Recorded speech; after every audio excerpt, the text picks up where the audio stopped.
Hi ನಮಸ್ತೆ friends, ನಾನಿವತ್ತೊಂದು ಒಳ್ಳೆ video ಜೊತೆ ಬಂದಿದ್ದೀನಿ. ಏನು ಗೊತ್ತಾ, ಹೆಣ್ಣು ಮಕ್ಕಳಿಗೆ ಗಂಡು ಮಕ್ಕಳಿಗೆ ಎರಡು ಜನಕ್ಕೂ ಯೂಸ್ ಆಗುತ್ತೆ ಈ ವಿಡಿಯೋ.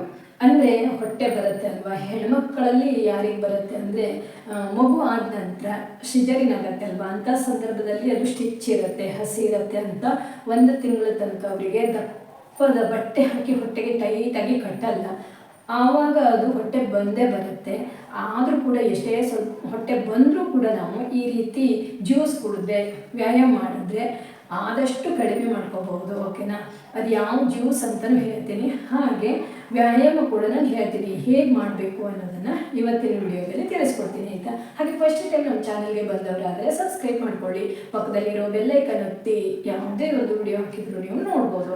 ಹೊಟ್ಟೆ ಬಂದಿದೆ ಅಂದರೆ ಕೆಲವೊಬ್ಬರಿಗೆ ಸ್ವಲ್ಪ ಚಿಕ್ಕದಾಗಿ ಬರುತ್ತೆ, ಕೆಲವೊಬ್ಬರಿಗೆ ತುಂಬ ದೊಡ್ಡದಾಗಿ ಬಂದುಬಿಡತ್ತಲ್ವಾ, ಮಾಂಸಖಂಡಲ್ಲಿ ಬೆಳ್ಕೊಬಿಡತ್ತೆ, ನೋಡಲಿಕ್ಕೂ ಒಂದು ರೀತಿ ಅಸಹ್ಯ ಅನಿಸುತ್ತೆ. ಅಂದರೆ ಅವ್ರ ಬಾಡಿಗಿಂತ ಅವ್ರದ್ದು ಮಾಂಸಖಂಡ ಅಂದರೆ ಮಾಂಸ ಆ ಕಡೆ ಈ ಕಡೆ ಎಲ್ಲ ಬೆಳ್ಕೊಬಿಡತ್ತೆ ಅಲ್ವಾ, ಬೆಳ್ಕೊಬಿಡತ್ತೆ, ನೋಡಲಿಕ್ಕೆ ಒಂದು ರೀತಿ ಆಗುತ್ತೆ. ಅಂತಹ ದೇಹದವರಿಗೆ ಈ ವ್ಯಾಯಾಮ ಒಳ್ಳೆಯದು ಅಂತ ನಾನು ಹೇಳ್ತೀನಿ. ಅದು ಹೇಗೆ ಮಾಡೋದು ಅಂತ ಹೇಳ್ತೀನಿ. ಹಾಗೆ ಮೊದಲು ಏನು ಮಾಡಬೇಕು ಗೊತ್ತಾ, ಬೆಳಿಗ್ಗೆ ಎದ್ದ ನಂತರ ಒಂದು ಚಿಕ್ಕ ಗ್ಲಾಸು ಅಂದರೆ ಒಂದಿಷ್ಟೇ ದೊಡ್ಡ ಗ್ಲಾಸಲ್ಲಿ ನೀರು ಕುಡ್ಕೋಬೇಕು. ಖಾಲಿ ಹೊಟ್ಟೆಲಿ ಬೇಡ, ನೀರನ್ನು ಕುಡ್ಕೊಂಡು ವ್ಯಾಯಾಮ ಮಾಡಬೇಕಾಗತ್ತೆ. ನಂತರ ವ್ಯಾಯಾಮ ಮಾಡಿ ಒಂದು 5 ನಿಮಿಷ ಸ್ವಲ್ಪ ರೆಸ್ಟ್ ಮಾಡಿ ನಂತರ ನಾನೊಂದು ಜ್ಯೂಸ್ ಹೇಳ್ತೀನಿ. ಆ ಜ್ಯೂಸನ್ನು ನೀವು ಡೈಲಿ ಕುಡಿತಾ ಬರಬೇಕು. ಇದು ನಿಮಗೆ ಎಷ್ಟು ಗೊತ್ತಾ, ಫಸ್ಟ್ ಸ್ಟಾರ್ಟಿಂಗಲ್ಲಿ 1 ತಿಂಗಳ ನೀವು ಕುಡಿಬೇಕು.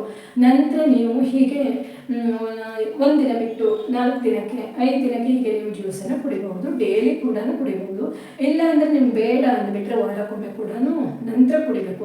ಫಸ್ಟ್ ನೀವು 1 ತಿಂಗಳ ನೀವು ಈ ರೀತಿ ಕುಡಿದಾಗ ಅದೇನಾಗುತ್ತೆ, ನಿಮ್ಮದು ಹೊಟ್ಟೆನೂ ಚಿಕ್ಕದಾಗಿ ಬರುತ್ತೆ. ನೀವು ಕೂಡ ತುಂಬ ಆರೋಗ್ಯವಾಗಿ ಇರ್ತೀರ. ಇದು ಹೊಟ್ಟೆ ಬಂದಿರೋದು ಒಂದೇ ಅಲ್ಲ, ತುಂಬ ರೀತಿಯೂ ಎಲ್ಲ ರೀತಿಯೂ ಅನುಕೂಲ ಆಗುತ್ತೆ ಈ ವ್ಯಾಯಾಮ ಮತ್ತು ಜ್ಯೂಸು. ಮಾಡಿ ತೋರಿಸ್ತೀನಿ ಅದು ಯಾವ ರೀತಿ ವ್ಯಾಯಾಮ ಮಾಡೋದು ಅಂತ. ಸಿಂಪಲಾಗಿ ಇದೆ, 1-2-3 ರೀತಿಯಲ್ಲಿ ನಾನು ಮಾಡಿ ತೋರಿಸ್ತೀನಿ. ತುಂಬ ರೀತಿಯಲ್ಲಿ ಮಾಡ್ಬೋದು. ಹೊಟ್ಟೆ ಏನಾದ್ರು ಚಿಕ್ಕದಾಗಿ ಮಾಡ್ಕೊಳ್ಳಿಕ್ಕೆ ನಾನಾ ರೀತಿಯ ವ್ಯಾಯಾಮ ಇದೆ. ಅದರಲ್ಲಿ ನಾನೊಂದೀಗ ಒಂದು 3-4 ರೀತಿಯಲ್ಲಿ ನಾನು ತೋರಿಸ್ತೀನಿ. ಓಕೆನಾ? ನೋಡಿ, ನೀವು ಕೂಡ ಇದೇ ರೀತಿ ಮಾಡಿ ವ್ಯಾಯಾಮ ಮಾಡಿ ನಿಮ್ಮ ಹೊಟ್ಟೆಯನ್ನು ಸ್ವಲ್ಪ ಚಿಕ್ಕದಾಗಿ ಮಾಡಿಕೊಳ್ಳಿ.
ಆಗ್ತಾ ಬರುತ್ತೆ.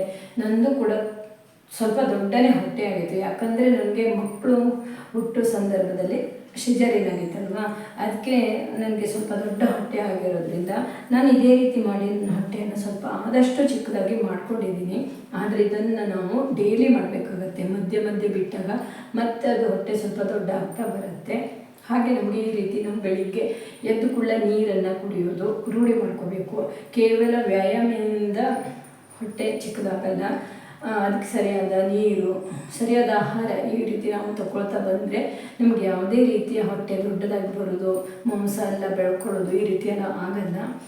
ನನಗೂ ತುಂಬ ಅಂದರೆ ತುಂಬ ವರ್ಷದಿಂದ ಹೊಟ್ಟೆ ಎಲ್ಲ ಇತ್ತು, ಸ್ವಲ್ಪ ದೊಡ್ಡ ದೊಡ್ಡ ಹೊಟ್ಟೆ ಎಲ್ಲ ಇತ್ತು. ಆದರೆ ನಾನು ಈ ರೀತಿ ಮಾಡ್ತಾ ಬರ್ತನಲ್ವ, ವ್ಯಾಯಾಮ ಮಾಡ್ತಾ ಬರ್ತನಲ್ವ, ಆ ವ್ಯಾಯಾಮದಿಂದ ನನಗೆ ಯಾವುದೇ ರೀತಿ ಬಲ್ವ ಅದೆಲ್ಲ ಇನ್ನೂ ಬಂದಿಲ್ಲ, ನಾನು ಆ ರೀತಿ ಬರಲಿಕ್ಕೂ ಕೊಟ್ಟಿಲ್ಲ. ಆದರೆ ಸ್ವಲ್ಪ ಹೊಟ್ಟೆ ಸಿಜರಿನ್ ಮಾಡೋದ್ರಿಂದ ಸ್ವಲ್ಪ ದೊಡ್ಡದಿದೆ, ಆದರೆ ಇನ್ನೂ ತುಂಬ ದೊಡ್ಡ ಹೊಟ್ಟೆ ಬರೋ ರೀತಿ ನಾನು ಆಗಲಿಕ್ಕೆ ಬಿಡ್ತಾ ಇಲ್ಲ. ಆದಷ್ಟು ನಾನು ವ್ಯಾಯಾಮನ ಮಾಡೋದು, ಈ ರೀತಿ ಜ್ಯೂಸ್ ಕುಡಿಯೋದು ಈ ರೀತಿ ಮಾಡ್ತೀನಲ್ವ, ಆದಷ್ಟು ಚಿಕ್ಕದಿದೆ. ಅದಕ್ಕೆ ನೀವು ಒಮ್ಮೆ ಒಂದು ಸಲ ಟ್ರೈ ಮಾಡಿ, ಒಂದು ತಿಂಗಳ ನೋಡಿ, ನಿಮಗೂ ಕೂಡ ಇದೇ ರೀತಿ ಹೊಟ್ಟೆ ಸ್ವಲ್ಪ ಚಿಕ್ಕದಾಗ್ಬೋದು ಅಂತ ನಾನು ಹೇಳ್ತೀನಿ. ಓಕೆನಾ?